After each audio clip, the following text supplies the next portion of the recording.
Hello, everyone. Welcome to UMD Media's weekly show, the H Panel. The H Panel today will pick up the topic of the Tigray People's Liberation Front TPLF crisis. And we chose this topic because of what's going on in Mekelle between two groups within the TPLF.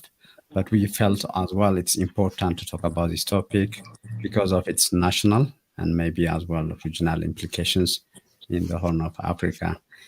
There are people who are saying the TPLF, which is turning 50 next year, is in this crisis because of more of internal crisis. Some saying it's because of Addis Ababa's intervention from Abiy Ahmed.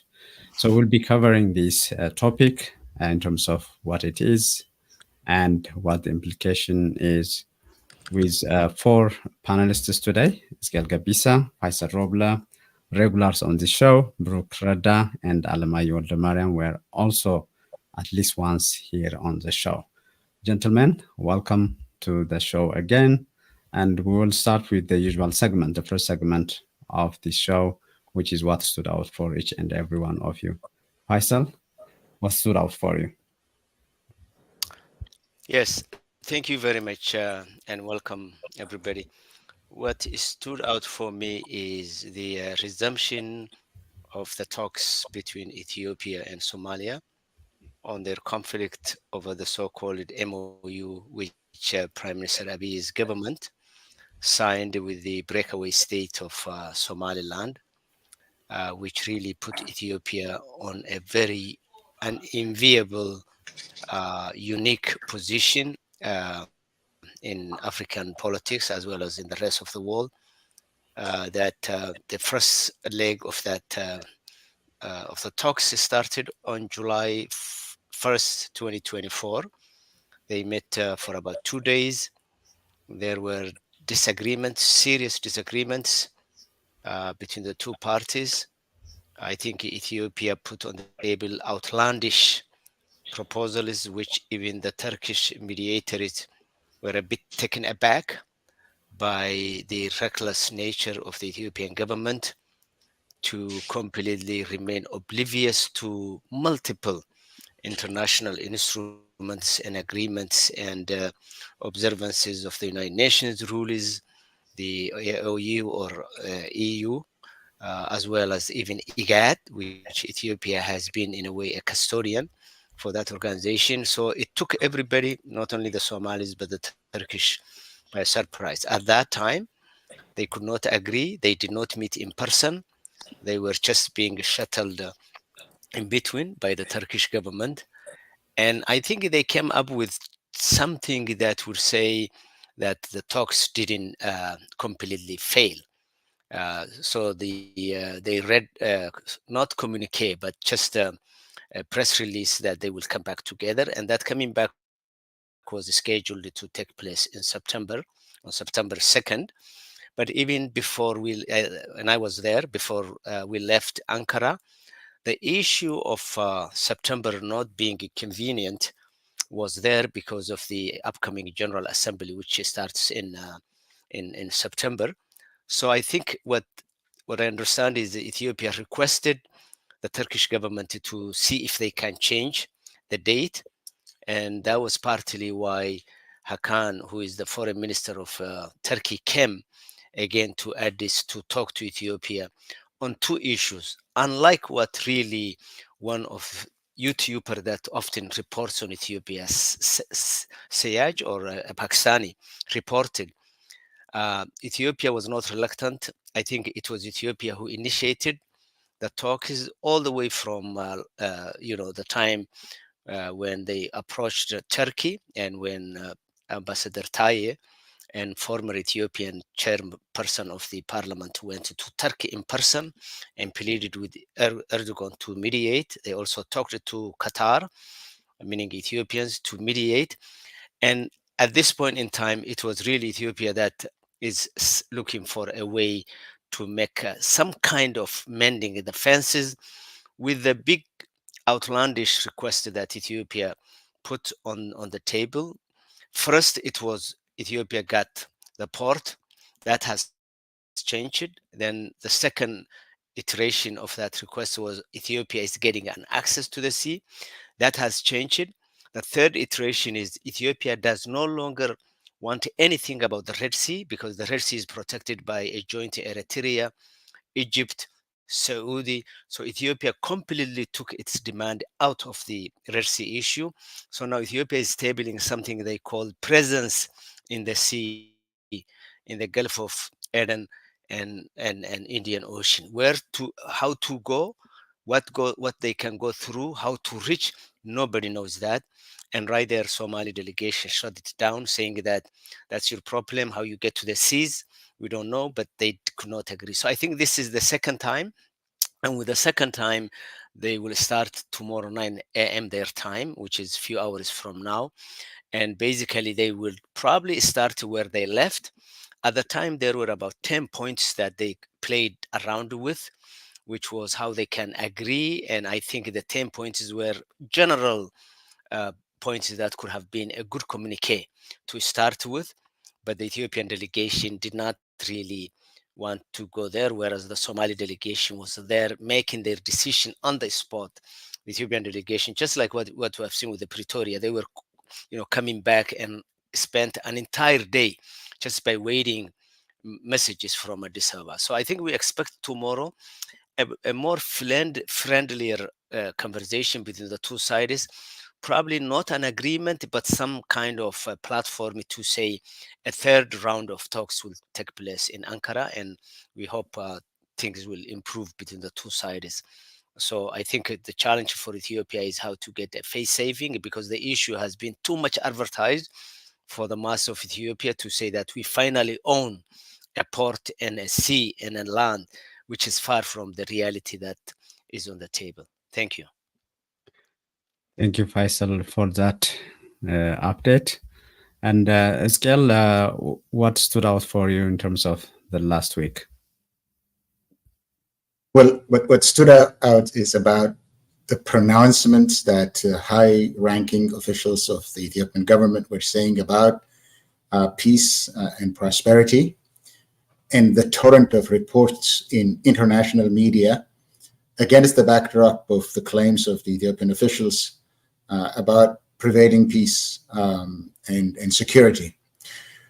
I read this earlier this month in The Economist is a report about Ethiopia. The headline is really alarming. It says Ethiopia is in the midst of a kidnapping epidemic. This is in The Economist. And there was a Guardian report which actually elevates the pathology in Ethiopia into pandemic levels. It says Ethiopia, this is a pandemic, Ethiopia's Oromia region gripped by a surge of kidnappings. The Deutsche Welle, on the Deutsche Welle website, the report is about Ethiopia's kidnapping crisis worsens. So the international media was reporting about this spate of kidnappings and abductions, not just this month, but for the better part of the year. And the Washington Post last year, or just months ago, reported that the government itself was doing the kidnapping, reporting that there was a person by the name Fakada Abdisa who was going around in Horogudru in Western Ethiopia and kidnapping and killing people in that region. Reuters also reported Prevacini, a reporter who wrote a long piece a few months ago about a clandestine government agency overseen by the president of the Oromia regional government, called Kore Nagenya, that is responsible for the kidnappings and the killings in Oromia. When all of this is happening, when all these reports in the international media were being reported, the government basically chose to remain silent. Government, which is supposedly responsible for ensuring the safety and security of the public, did not say a word about what was going on around the country. The kidnapping, the abductions are not, they're rife around the capital city, but they happen everywhere. Ransoms are being demanded in the millions, and these ransoms are actually deposited in banks. The government knows it, the banks. It's using cell phones, and nothing was said about it when all of this was making the headlines of the international media. This week, and this is what prompted what happened to my observation this week, is that the government spokesperson, the chief spokesperson of the government, made a claim that cannot be really substantiated or squared with what was happening in the country about kidnapping and security and safety and the maintenance of law and order. He came out and said, bold-faced, as far as the prevailing situation in the country is concerned, this is a quote, he's saying, peace has never been so secure at any time in this country's history, and from that peace prevails from one corner to the other of the country. The Prosperity Party president himself, speaking to members of the Ethiopian National Defense Forces, he declared that the country's security forces have the capacity to maintain security, not just in Ethiopia, but in all of Africa. So they built security forces that could maintain peace and security in all of Africa, when the international media is talking about what is happening in Ethiopia in pathological terms. The Chief of Staff of the Ethiopian National Defense Forces also at that same meeting was reading from prepared remarks in which he also chimed in and said that since the reform effort was began in 2018, that Ethiopia has now built security forces whose capability could be projected anywhere, and the Ethiopian people could look at with pride. This is in a country where in July, 167 students from Debark University, as they were returning to their homes and to their parents, were abducted. 167 were abducted, and the abductors demanded a ransom of 1 million birr for each one of them. The next day, the government of Oromia came out and said they have freed them, but we know that they have not been accounted for until today. Until this day, nobody knows the whereabouts of most of the abductees.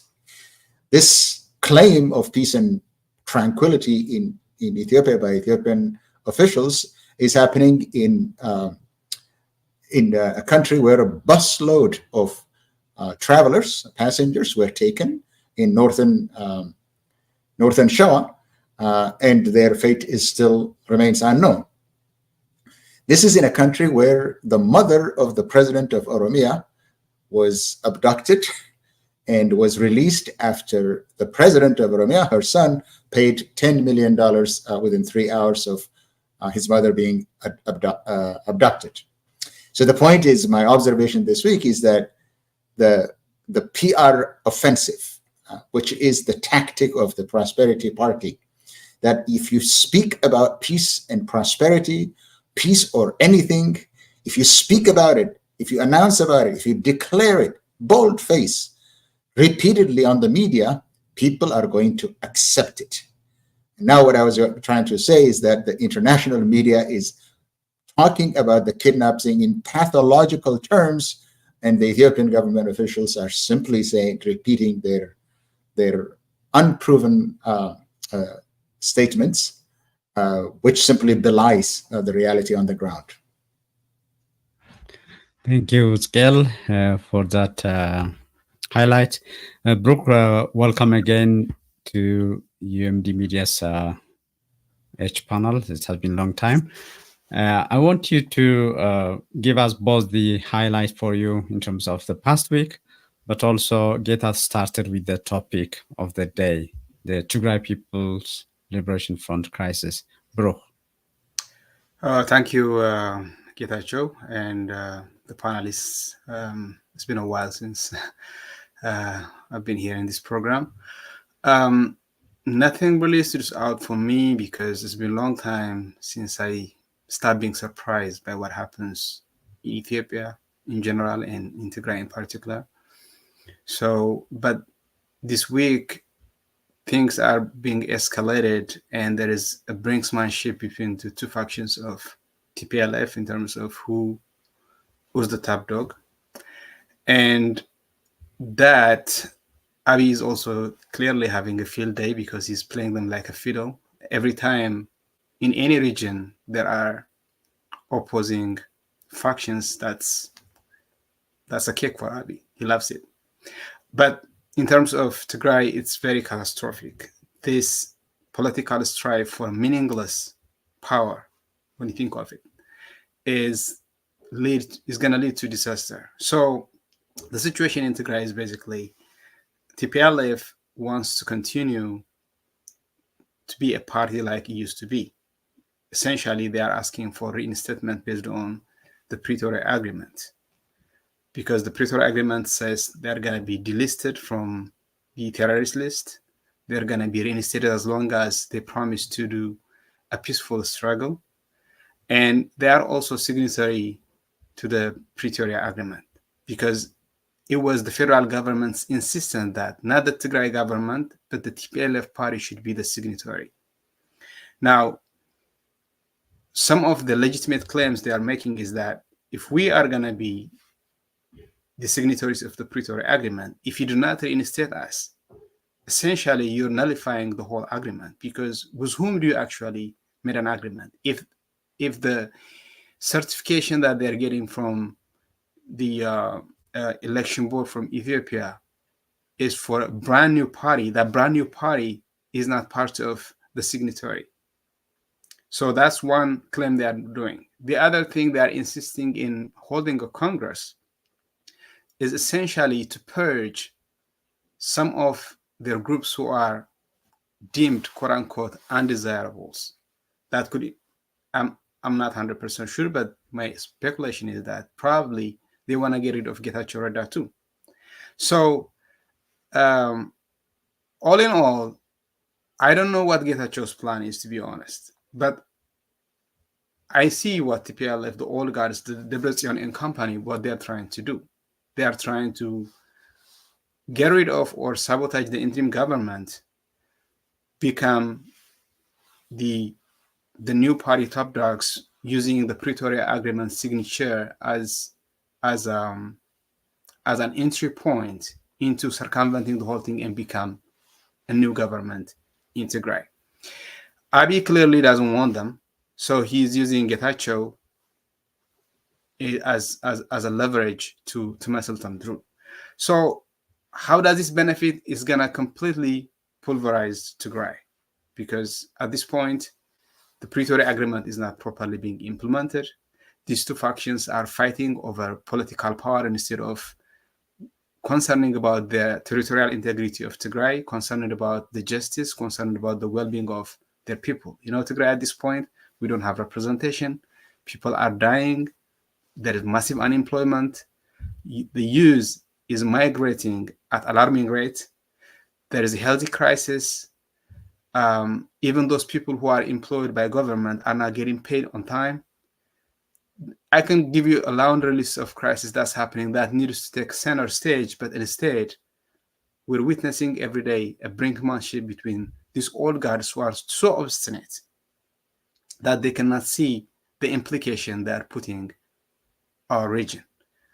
So this is just a big umbrella that I'm setting, but as the time goes by, we're gonna discuss and here and there. Thank you.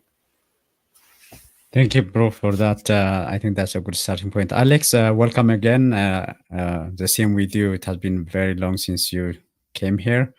What is the highlight for you, both in terms of the topic or generally as well? And you can also speak to the subject we have today. You're muted, I guess. Yeah.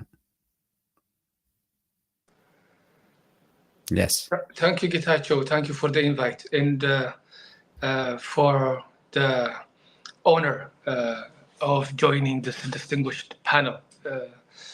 I have been on this show with Faisal and Zkel before. Then the new face here today is Brooke. So the one thing that stood out for me this week is, like Brooke said, recent developments in Tigray. The dangerous escalation of TPLF's brinkmanship and TPLF's decision to decline the conditional registration is actually the one thing that jumped out at me this week. And today I was hooked on TV, DW, watching Debretsion Gebremikhail's presser to the local media. And I'm actually shocked to see the degree of recklessness, which is reminiscent of the pre-November 2020 brinkmanship and escalation of conflicts. Yeah, happy to go back to the topic in a little bit detail later in the show. Thank you, Alex. So the topic, like I mentioned, is something local, but at the same time, there are many people, like Brooke was mentioning, where Arakilo has its hand, both in terms of these certificates that we're looking at. This was issued yesterday, to be precise, day before yesterday on Friday. And this is a registration certificate for the TPLF. And according to Debretsion, who is the chair of the TPLF and his group, this is not what they asked for. They asked for reinstallment or getting back their previous status, which is not a new party. Like I mentioned in the introduction, it will turn 50 next year. So in terms of the implication and what's happening in Maqala, how do you see it from the perspective of Faisal, for example, from the Arakilo and what's happening elsewhere in the country? Yeah, I think there are so many things beyond the veil of the registration or reinstatement. And this goes back to a couple of issues. One is the aging TPLF after 50 years, with so many things happening. There is an element of soul searching with TPLF, and its very existence is really hanging on the cliff. Simply, especially after that big war, where the people of Tigray have been devastated, and they are asking, we always think Africans are different than the rest, but I think the mass of the Tigray people are asking, what have you gotten for me after the November 2020 war, after the devastation, after the fact that millions of Ethiopians have nicknamed us, so negative things cited against us. We died, we bled, our women have been raped. What did we get out of a previous decision that is putting TPLF in a very serious situation, given its history, given it is, closed door kind of persona, which most of us know from distance, but its dynamics inside is very vague to many people. That's one thing. The other thing is, I think, the post post Pretoria Agreement. The day TPLF came from Pretoria Agreement as united, most Tigray people and those who supported the very people of Tigray, not TPLF, but the cause of the people of Tigray, kind of felt like, yeah, it may not be a win for the people of Tigray and TPLF, but it was a respectable exit of the door of the war. But the day they accepted Addis Ababa and Abiy, the very man whom they blamed to have killed million around that people, responsible, dictated for them that Getachew was the president, take it or leave it. That day, TPLF also started a new phase where it has no longer standing on either the big picture of Ethiopia or even within Tigray.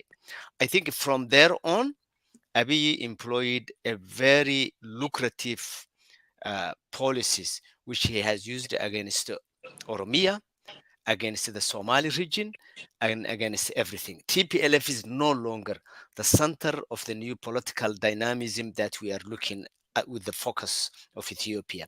And I'm saying though this simply because look at what happened in the Somali region.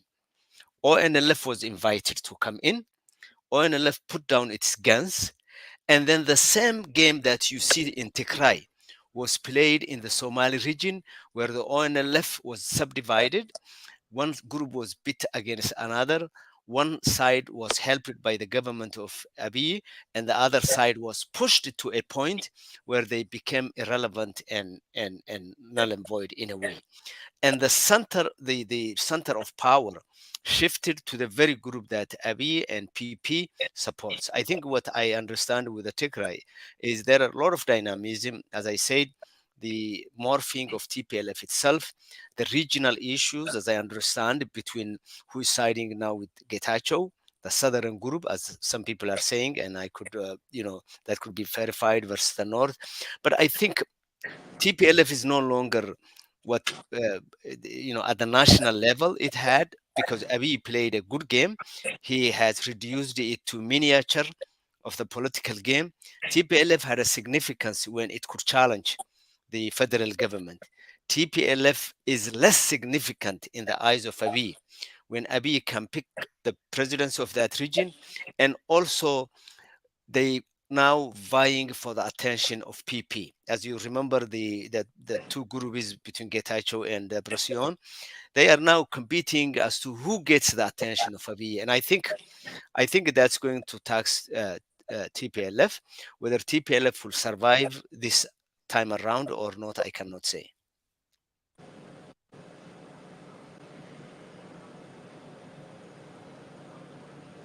Thank you, Faisal, for that. Apologize for the technical standoff here. I think Scale is out. Brooke, if you can build on what Faisal was mentioning in terms of how the TPLF within the past 2 years evolved from marathon of meetings and going back and forth to Addis. Actually, in this interview or press conference today, the chairperson was outlining in detail the number of meetings. I'm trying to identify the source of the phone. I think it was from Alex. Yeah, again, sorry for that. So the chairperson of the TPLF was outlining in detail the number of meetings they had to have with the prime minister and his officials even on this issue of certificate. So how do you see how TPLF, from a party that mobilized again as a genocidal war against the Tigray people, to now be at the gate of Arakilo Palace on this, and now bringing that crisis to Magala? Brooke.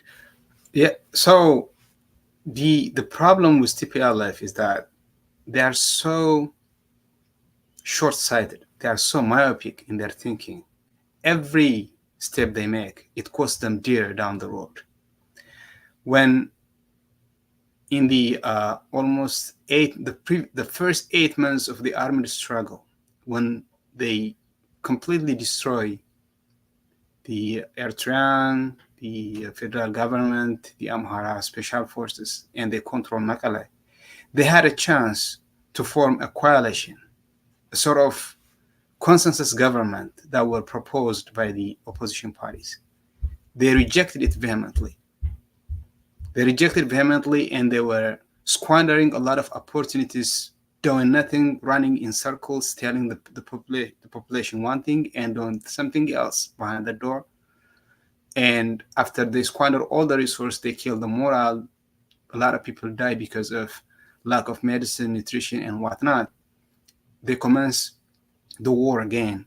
And then that led to Pretoria Agreement because of munition lacks, the war being very fatal and a lot of people dying. So they were actually arm twisted into signing the Pretoria Agreement.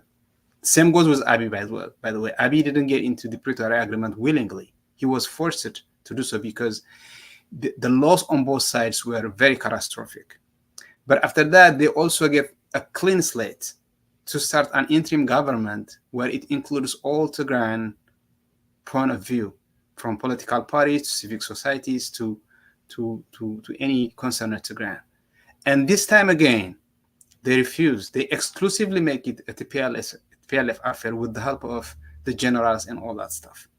If you remember, Debretsion himself acknowledged that it's for symbolic gesture that we included a couple of guys from Baitona party, but essentially the whole interim government is virtually 100% TPLF. Now, after saying that, right away he said, but we need an election. For what? Your party is actually controlling 100% of the government. Why do you need an election? Because it's a internal strife, kind of, they call it Gujilla, but it's a faction of two networks. So in this case, Getachew is not any better. Even though he elected or selected, depending on how you look at it, as the interim president, he got one more vote than the other candidates. So he really made it like by small margin, by negligible margin. After that, most Tagarus and other people expect he's gonna be a consensus builder. He's gonna be more inclusive. But no, he choose among the all TPLF guards. He choose his cliques and he exclude the rest of the Tigray. So he's not any better. Yes, he has a disagreement with Debretsion and company, but he's not a change agent. He's not any better than them. He excluded Tigray, and our whole unity that was organically built during the genocidal war, it got dismantled. The combatant forces, the patriots, they get discouraged because they were getting denied medical and some other stuff. There was some theft going on. There was internal bickering. The whole population demoralized. So TPLF, by their own greediness to power, they fractured their unity and they basically put themselves at the mercy of Abiy, which he played it to the fee. Now, think about, look at the current situation. Debretsion is begging Abiy, but so is Getachew. Debretsion and company has at least the cadres and some foot on the ground because of the years and years of networking, years and years of cadre propaganda. So they may have some foot on the ground, but Getachew is completely floating on the air. Without federal government backing, he's a lame duck. That's why the party is trying to usurp him at every turn, and he's not doing anything about it. And Abiy also wants to continue this internal strife as much as possible, because the more they bicker with each other, the more Tigray gets weak, the more we become peripheral, the more we become irrelevant. So that consolidates his power, and he can concentrate on the other unsubdued parts of Ethiopia, such as Amhara or Oromo, the Wolaga region, and all that stuff. So essentially what I'm trying to say is that we are losing as a society, as as a nation because these politicians are divided and dividing the people. The people are becoming almost confused, and there is a sense of losing direction. This is not because Abiy is a smart trick master. It's just because these people are stupid enough not to see what they're doing. Even if one of them, by any miracle, consolidate the power, they are still at the mercy of Abiy because the people is rejecting them. Debretsion doesn't represent the people, and so does Getachew. Here, the people are forced to choose between the lesser of two evils, but even then, are they actually representing the people? No, they are bickering for that small, irrelevant power that they will have in that region vis-a-vis the Ethiopian government. So I see them every day going down the rabbit hole and dragging us down. I hope at some point the Tigrayan people say enough of these two factions and start anew with the new political ideas, a new generation, because these people cannot really think beyond power. If they were capable of learning, the genocide should have taught them that their people are very important than power struggle. If they have a unity, they would have a leverage against Abiy. Just because they don't like each other and they are bickering each other, whatever leverage they have is gone. Whatever justice that we were supposed to get from Pretoria is gone. Whatever services and any kind of thing that Tigray was supposed to get, reparation, social services and budget is gone. Why? Because these people squandered it. So it's not because Abiy is smart. It's just because these people are too stubborn and stupid to see what they are doing. Thank you. Thank you, Baruch, on that. Scale, talking about intervention or playing difference between different groups. Today, the Vice President of the Tigray Interim Regional Administration, General Taddese Warada, was on the media as well, talking about security issues. Among other things, he mentioned about the TPLF Congress that is now set, quote unquote, to start on Tuesday, August the 13th. And General Taddese mentioned about no rallies opposing or supporting the Congress is allowed. They are concerned about potential security issues, but they say, he said as well, no army, no military, no security institution will be intervening in this political crisis within the TPLF. So can you speak to the subject of using or even creating this kind of fraction between entities in different parts of Ethiopia and beyond Ethiopia as well by the PP government as well? Well, as far as the PP approach to governance is concerned, we all know that divide and rule is the primary mechanism. Is pitting one group against the other, not clandestinely, but on television. We have seen that time and time again.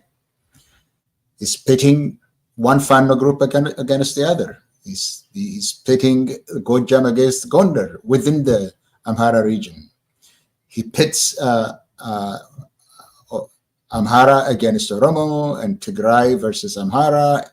And as Faisal said earlier, one group, political group in the Somali region against another, the same in Oromia, pitting one group against the other, one nation against the other, one regional government against the other. This is the blatant approach to governing, which actually is producing the chaos that we see everywhere in Ethiopia. We know that much. And I would have thought that the leaders of the Tigray government and the party understand that this is his approach. The point that I'm trying to make is that if you give him an opening, this is what he does. So why would you let him use an opening? Why would you give him a schism where he could use it to great effect? So yeah, this is his approach. Not just in Ethiopia, but also in the region. Somalis against Somalilanders against Somalia, Ethiopian Somalis against Somalilanders, and sometimes against Somali. This is what he does. If you're aware about this, I mean, not just the politicians that are administrations in Tigray, those of us who are not even in Ethiopia could observe this and document it, and we have in many ways. So at the beginning of this Getacheo's tenure, I wrote a piece in which I elaborated the opportunity for the Tigray politicians after surviving genocide, that this is a time for them to transform Tigrayan politics and then transition to a more democratic, competitive, and pragmatic political system.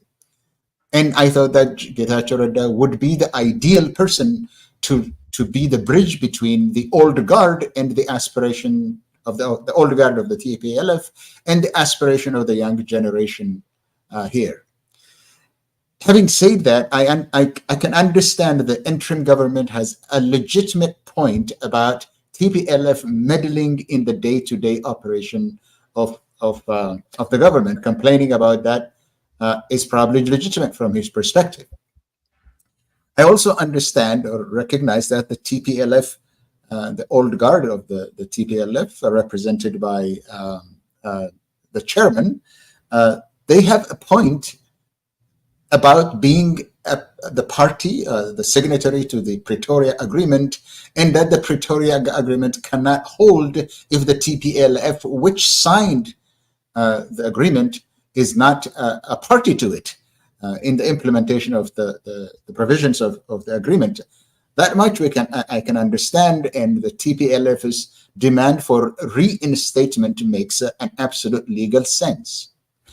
But there is a larger cause in Tigray than the reinstatement of TPLF or the daily operations of the interim government. These are the people who actually survived together the genocide. Getachew makes this point of saying that I am living on a borrowed time. But you're not acting as if you're living on a borrowed time, that what is paramount or what should be paramount at this point in time is the future of the youth in Tigray and the well-being of the Tigrayan people at this point in time, where the Pretoria Agreement has not brought peace, to be honest. Not all of it is implemented more than a year later. And you can see what the Prosperity Party president is capable of doing. So I am perplexed that they have formed a faction and opened themselves up for the Pretoria, the PP leader to exploit. I am totally perplexed. I am amazed that they would squabble and get into a factional fight. You would have thought that at this point in time that the TPLF Old Guard would consider themselves, they have survived genocide, they have ensured that the TPLF survived genocide, they have ensured that the Tigrayan spirit was not beat down. So this is a time for them to kind of replace themselves with the youth, because politics, for all intents and purposes, politics is about the next generation, and allow the next generation of Tigrayans to shape their own future, whether they are part of TPLF or any other. But the dispensation of more democratization, more participation, was replaced by an inter-party factional squabbles and disputes. This is really perplexing, but as far as when you see the consequences of their internal squabbling and its potential effect on the people of Tigray, I think both sides are really playing childish, if you ask me about it. So it is really disappointing that the well-being of Tigray and of the Tigrayan people, the reconstruction of Tigray, the rehabilitation of Tigrayan people is not paramount for them. It is absolutely childish that they're accusing and pointing fingers at each other in a public way. It is really disappointing. Thank you, Scale, for that. Alex, speaking about the Congress on Tuesday, that will start on Tuesday. This is what our viewers have been seeing, this map all over the place in terms of the H panel. What we see here is around 146 areas, the most local administration in all zones. That covers the whole of Western zone, Southern zone significantly, and what we see in Northwestern as well as Eastern zone, some districts and areas are still outside the Tigray interim regional administration. And there are people who say that what might play out after this Congress could be a repeat of what happened in 2001. Do you see that happening, or do you see a different route for Tigray, given there are people, including myself, who are also hoping, given the media, how the state media is balancing, so to speak, and allowing both views to come out, maybe a different positive outcome? Gechul, thank you. I will be very quick because my battery is dying and I need to find a charger. Because of that software thing on my MacBook, I had to switch to my iPhone, and it's dying now. So let me start with the basics. So framing the issue as legal and as between those that support reinstatement of the party and those that support re-registration is actually basically wrong. Even from the pressure that the president gave today, he admitted that the Central Committee decided to seek reinstatement of the party instead of re-registration or de novo registration as a no party. So what's the infighting about? The infighting is political. There is no legal issue at stake here. And I just want to emphasize this point. There is nothing in the Pretoria Agreement that guarantees TPLF reinstatement. What it opens is an avenue for TPLF to have political dialogue, which might end up in, for the federal government to facilitate the delisting of TPLF from the designation, the terrorist designation by the House of Representatives, which it did. Now we got to the second point, which is the registration. That's an ongoing process. It's a dialogue. So why is the TPLF old guard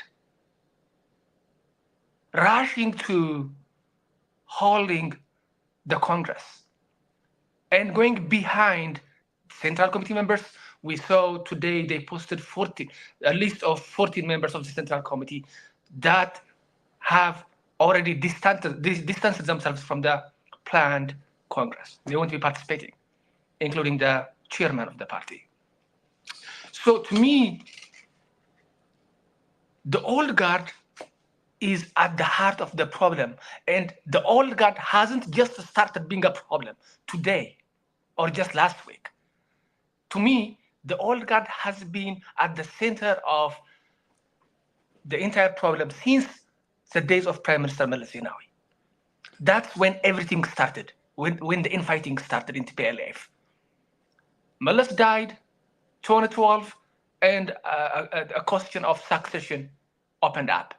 And everybody was throwing himself in the fight that, well, Baraka Simon was there, the old guard people were there. So what happened then was 3 deputy prime ministers was appointed. There is no provision in the constitution that supports the appointment of 3 deputy prime ministers. And there were like analysts telling us, oh, it's just ethnic balancing. They are trying to do ethnic balancing. I mean, we have an ethnic federal system to take care of ethnic balancing. You just don't create new offices just because the sitting prime minister died in office. And people that were supposed to leave office And of course, some of them were like, fared goodbye by the late prime minister, had to come back and surround the new prime minister, Hailemariam Desalegn, in different capacities, as advisors with ministerial portfolios and without. So the problem started in 2012, right after the days of Meles Zenawi, and it reached the apex in right before April 2018, when Team Lama had to fight tries to political prominence, and TPLF fought for Prime Minister Abiy not to be in that position. That's their fight. But I mean, what they put at risk is the lives of millions of people. Now what's happening is, I mean, factionalism after war is normal. There is political science literature out there. After major wars, factions, rebel groups descend into factions. That's normal. But what's happening here is they are just trying to just, they are just like, no, there is this, please shut your eyes and let me do my tricks, kind of thing, yeah? That's what's happening in public's view. So the old guard has been, what it has been doing from the very outset is to push out Getachew, from the very outset. And Getachew has been saying this time and again, that the cabinet that he formed wasn't the work of his hand. He just inherited an already formed cabinet, and that's what he has. But what the old guard is trying to do is just push him out, and they are now rushing into Congress so they just stole a page from the playbook of Meles Zenawi in 2001. Call Congress, kick out their political enemies, and replace Getachew with some puppets that they can control, and send that list to Abiy to accept as their nominees.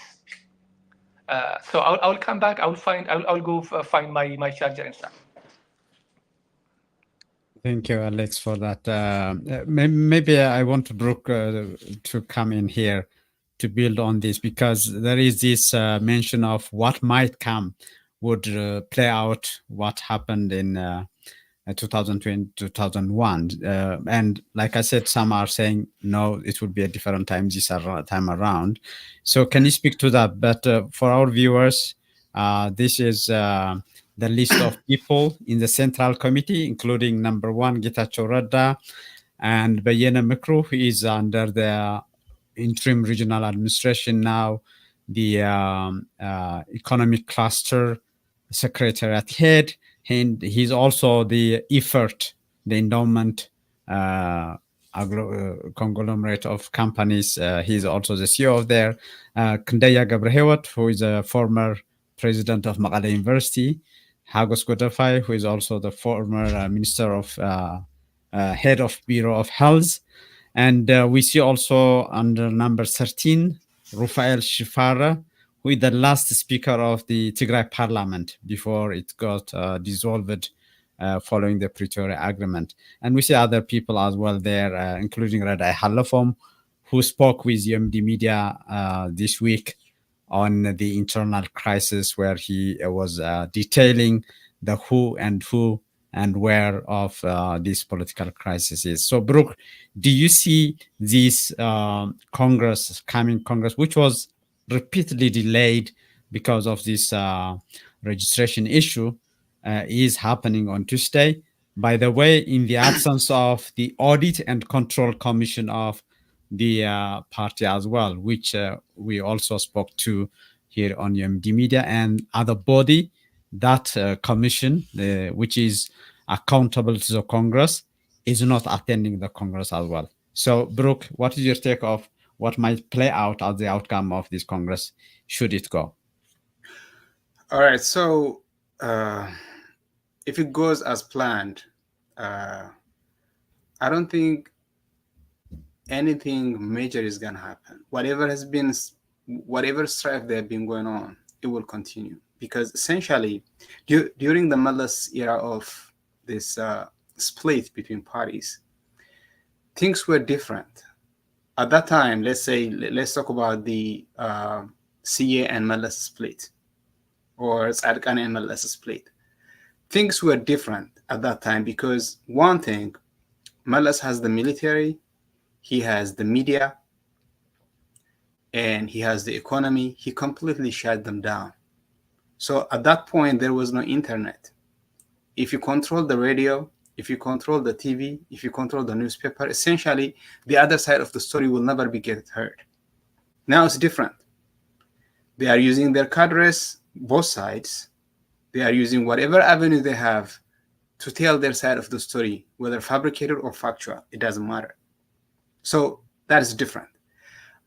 Getachew has tried to get rid of them, and they have tried to get rid of him for many months, and none of them succeed because they are an impasse.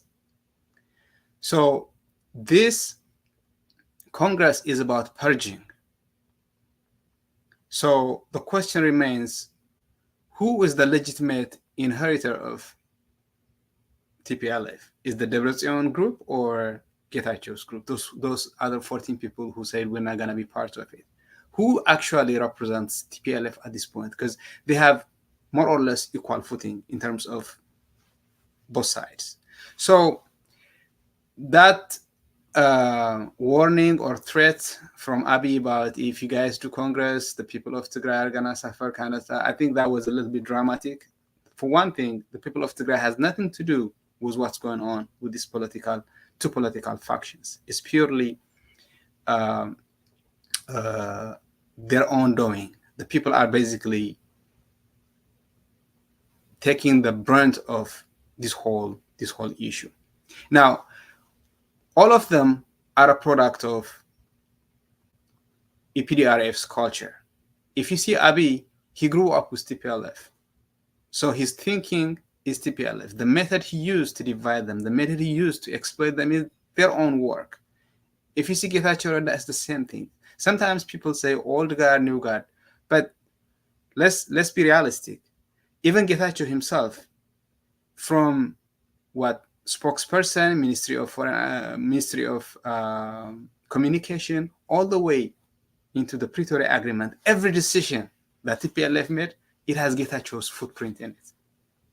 So it's not like the guy, are we talking about ageism here? Like some people beyond 50 years old are supposed to be old guard? I'm talking about the ideology. So what it's doing, Abiy tried to remove TPLF altogether by using either legal trickery or political intrigue. That whole, the election board didn't approve kind of thing is a laughable thing. Whose election board? It's at the beck and call of Abiy Ahmed. Essentially, the whole institution of Ethiopia is Abiy's playground. So he can claim this institution doesn't allow me as to sound like he is following the rule of the law. But at the end of the day, these are actually his instruments. So what is he doing? Abiy is trying to remove the TPLF from Ethiopian political play. The old guard TPLF are trying to remove Getachew Reda from Tigray's political play, and by implication from Ethiopia's political play. Getachew Reda is also trying to remove the old guards, vice versa. But both Getachew and Debretsion are also trying to eliminate other Tigray voices from any political representation. See what's going on? Is who has the power to do the dirty work, but all of them are doing the dirty work. Abiy is not different in his approach than Getachew, than Debretsion. So this Congress, if it goes, it might lead to maybe, I don't know, at the worst case scenario, it's going to lead to armed conflict within the TPLF factions. But in terms of the political say, in terms of the future of Tigray, it doesn't change. We are still gonna continue with the disastrous trajectory that we've been following for these 3-4 years. These guys do not, even that 60-day meeting, Getachew, if you remember, they were not talking about strategic roadmap to get Tigray out of the misery that it finds itself. They were talking about, you were this, you were that. It was more like a personal point scoring. For 60 days, these guys were seriously insulting each other instead of finding a roadmap to get Tigray out of misery. So what's going to happen is that it's going to be a continuation of the disastrous trajectory that we've been following. In terms of what's the solution, I'll give later. But I don't think this Congress is going to change anything, because for all intent and purpose, Getachew already in his mind purged them, and they already in their mind, they purged him. They were trying to use the Congress as sort of legal legitimacy, but if half of the Central Committee and the Control Commission boycotted, that by itself is not what do you call it? It's not a full house, so it cannot be considered a Congress after all. So we're back to Menshevik, Bolshevik kind of playbook that Lenin and Trotsky used to play. But in the ground, it's not gonna change. Maybe there's gonna be some armed conflict for a few, or they might not be. But I don't see any major thing. It's just all circus, to be honest. Thanks. And thank you. With that, I think we will go to the last segment of the show. Scale, maybe if you can speak on final remarks, and I will go as well to Faisal after that, in terms of the topic, or generally as well in terms of the region. One thing to say is the opposition parties, which usually are not discussed within the Ethiopian context, the Tigray opposition parties, they were appearing on the Reporter, for example. This is the chair of the Tigray Independence Party chair, Dr. Dejan Mezgavo, who gave an extensive interview with the Reporter, among other things, on the current crisis of the TPLF, within the TPLF, but more importantly on his party's vision in terms of what Tigray should be vis-a-vis Ethiopia and so on. And Hailu Kabeda, who is also the leadership in South, the second party that is active among the active parties there, who also spoke in Amharic with the Reporter. He held an extensive, again, interview with the Reporter on the crisis and what his party's vision for Tigray is. Scale.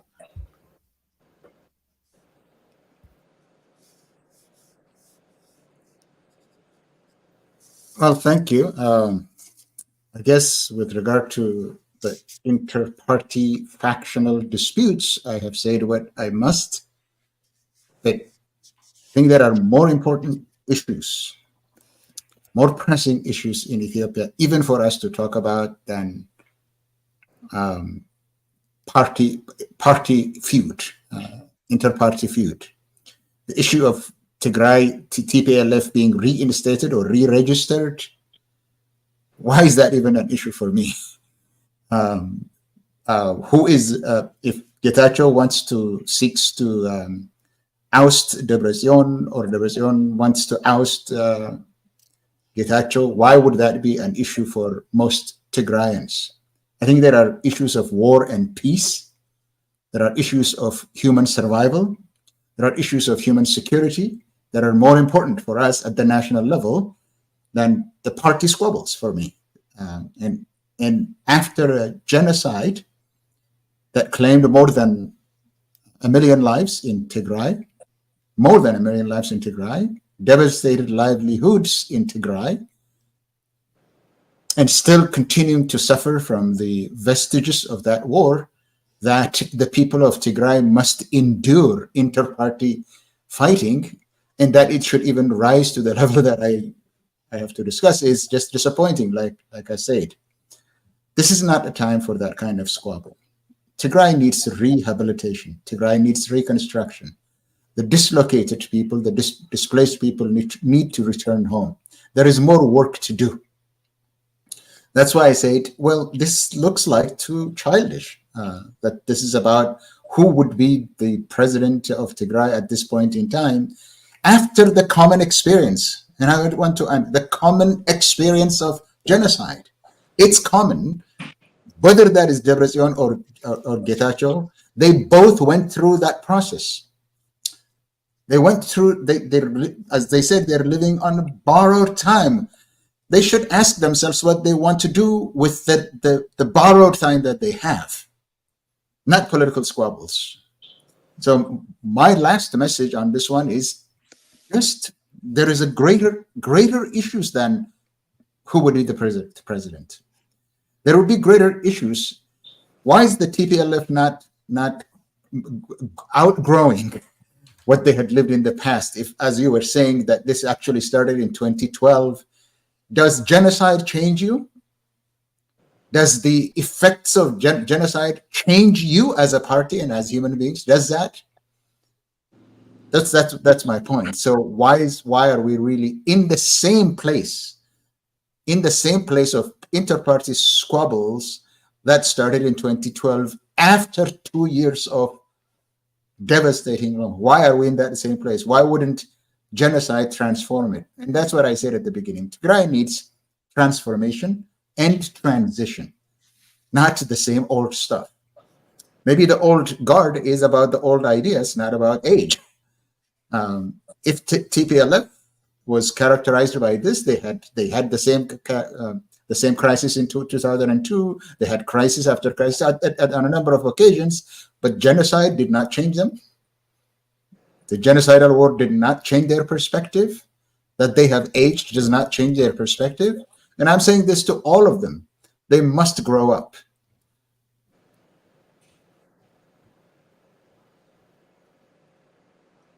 Thank you, Asgel. Faisal, your final thoughts on the topic or everything else we said? Yeah, no, I think I'll just hang on to one issue that Alamai said, which is this really the nature of TPLF finally coming out to the surface for the people of Tigray? I do understand that historically there is some legitimate attachment to TPLF by a large section of the people of Tigray. But as Gail was saying, it's really something that all the other regions have seen. I mean, the OLF, when it came to Addis between Ola now and the old guard of OLF, they have departed company after they couldn't work. Secretly or not secretly, one side seems to be amicable to work with PP, the other side is struggling. The same happened with the Ogaden National Liberation Front. After 60 years, PP succeeded to divide. TPLF is the new kid on the block with a different history than the rest. Some internal dictatorial I think for the outside Ethiopians there is a very bad reflection of TPLF, especially the last 20 years. You go to the Somali region, you will not find anybody who is praying for the salvage of TPLF. I think most of them would want to see TPLF go away. A lot of others would go away simply because people don't attach to this old guard. And I completely agree. Old guard is not age. Old guard is ideas. If TPLF is priding itself to be a 50-year-old and the same politics is going on, now you have the added factors of two things. One, for the first time, those of us who are outside the Sea, the regional, if you will, tribal division that we know in our own local, now coming to surface in Tigray. That's number one.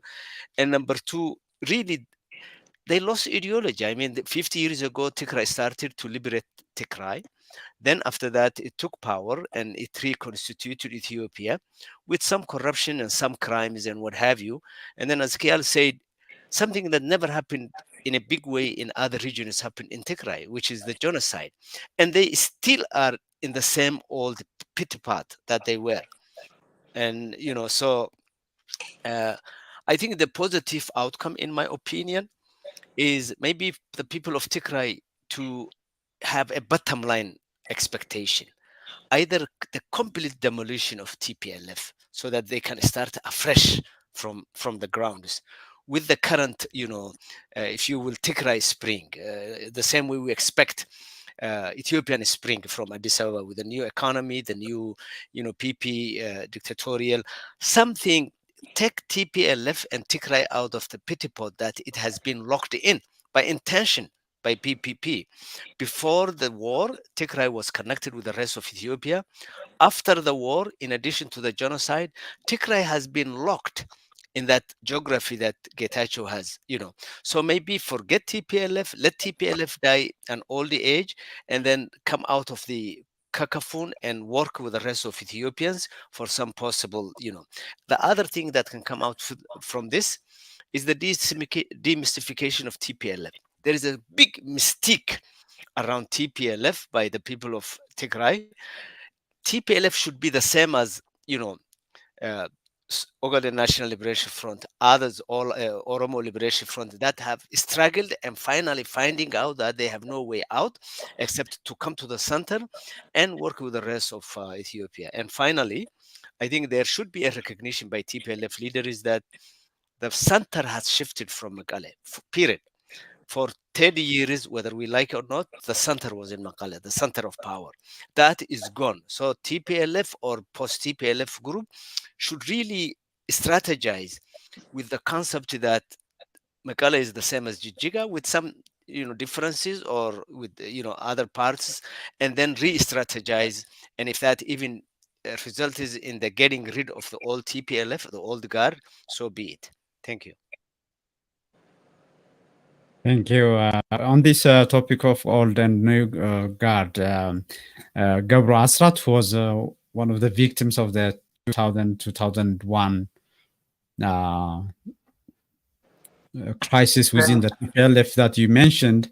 He again spoke to the reporter, I think today, where he said a strong TPLF might not be the best choice for Tigray, even after this Congress and so on. So with your final thoughts, you can also speak to this, Bruch.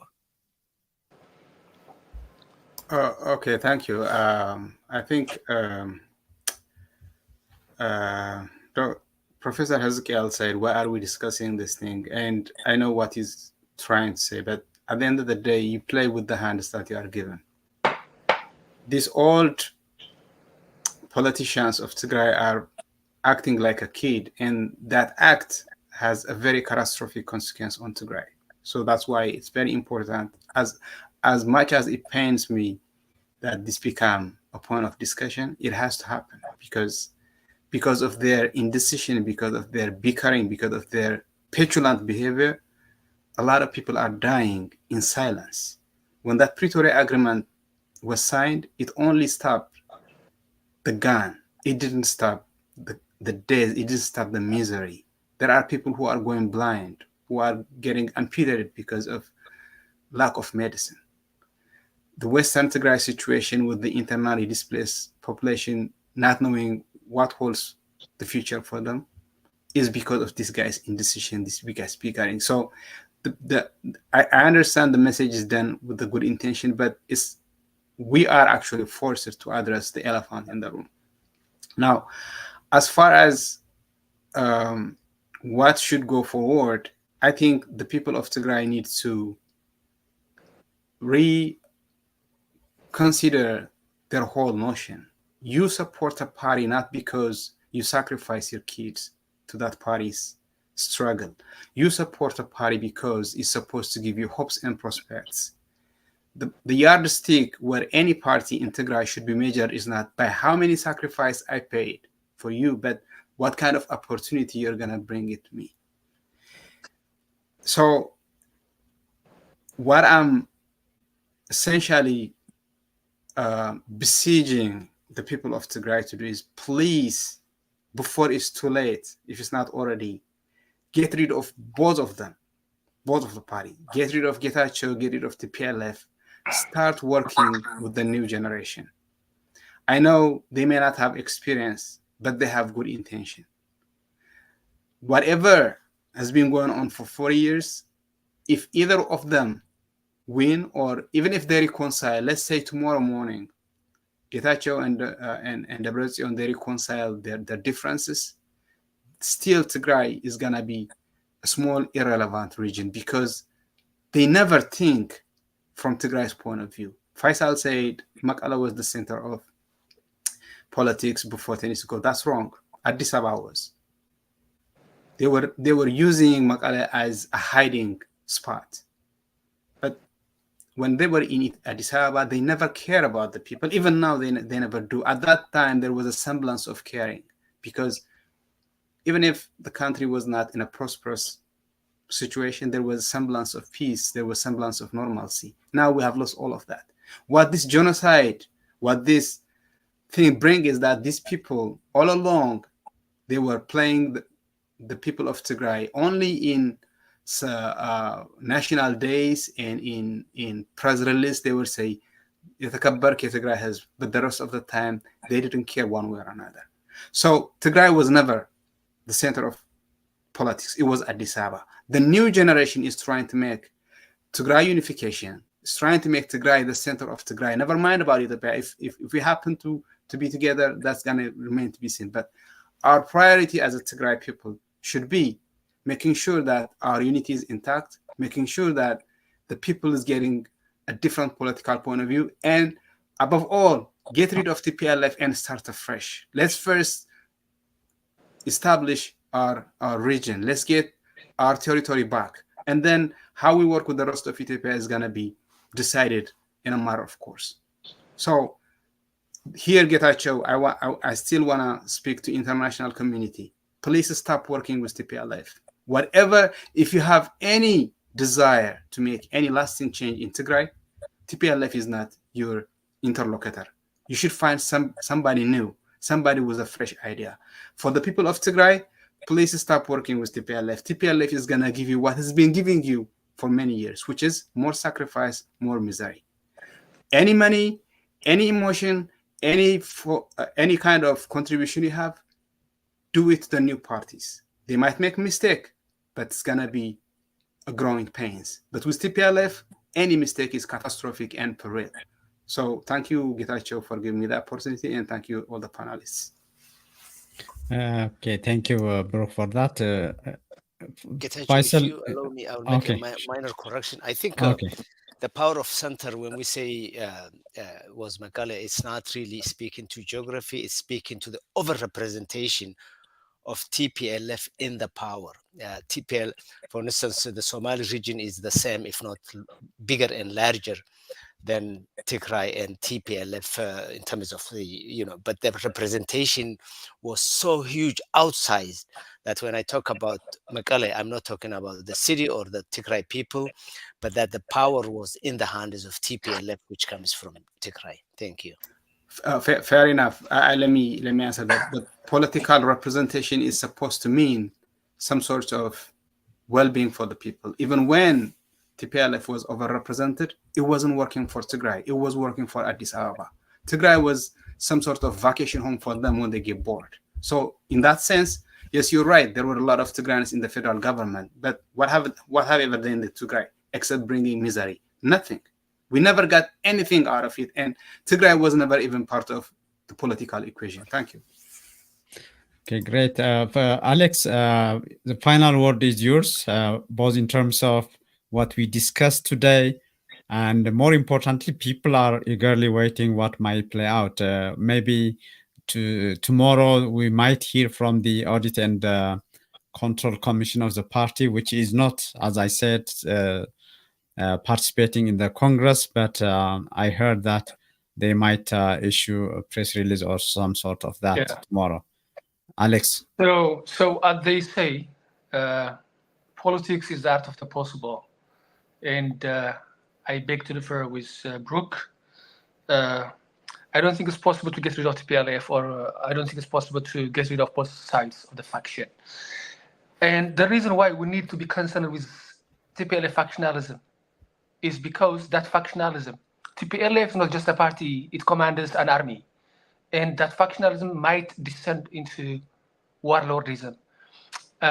In political science literature, in the literature of the political economy, war and peace, the people working that field, like big people at Stanford, Jeremy Weinstein, they used to think highly of the TPLF and some rebel movements like the Rwanda Kagame's movement. Some of them were like activistic as opposed to opportunistic. But the TPLF faction now has descended into that opportunistic rebel movement, where what they are doing is excavating for gold, engaged in human trafficking, which is unheard of in the history of TPLF or in the history of that region. So the thing for TPLF to do is to reform, rebrand, retool, and get new blood into leadership. So I'm not going to say here like Getachew is new blood, Debretsion is old guard and stuff like that. I mean, to give a simple definition of old guard is like those, I mean, this is the definition that Meles had, for instance, those that have participated in the first armed struggle. So if Getachew is a new guard or a new blood, it's because he wasn't part of the armed struggle. He was in college when that was taking place, or he was in high school. So the point is, we need to get to the basics, the bottom of things. There is something fundamentally wrong about Ethiopian politics. And the heart of that problem is its constitution. It needs to be reformed. That's where everything needs to start.